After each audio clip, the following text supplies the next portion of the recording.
After more than a month, the government shutdown is nearing its end. All Senate Republicans and 8 Democrats reached a deal on Sunday night. And that includes Illinois Senator Dick Durbin, but some within his own party are calling this deal a, quote, betrayal. WCIA 3's Capitol Bureau Chief Alex Whitney joining us now live from Springfield. Alex, why are so many Democrats so frustrated with this deal? Well, Kelly, the shutdown started with a fight over health care. Democrats were demanding an extension of tax credits that would prevent premiums from skyrocketing for thousands. Instead, all they got in this deal is an IOU.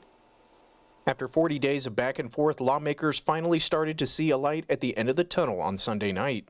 Mr. President, I'm glad to be able to say that 8 Democrats joined Republicans last night to take the first step to reopen the government. The deal that got lawmakers over the shutdown hump was nearly identical to the one that they started off with. The new deal will include protections for federal workers laid off and furloughed by the shutdown.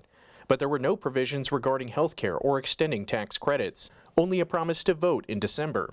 But that was enough for Illinois Senator Dick Durbin. It is my fervent hope that this ends up being a bipartisan effort. It would be such an achievement of the Senate to finally return to that status. Durbin's vote hasn't been sitting well with his fellow Democrats. That was my ask, is to see healthcare costs being addressed.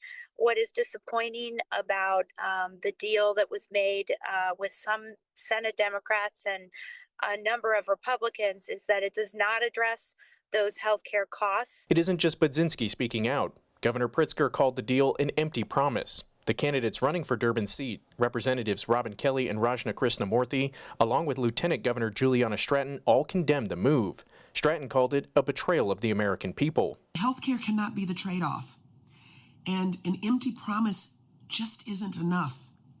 We need real fighters in Washington, not folders. Budzinski tells me her fellow House Democrats aren't giving up their fight, even with the shutdown ending. She says she will vote against the bill when it returns to the House and keep working to get extensions on health care tax credits. Can we as Democrats in the House push our own initiative forward to address the extension of the ACA tax credit?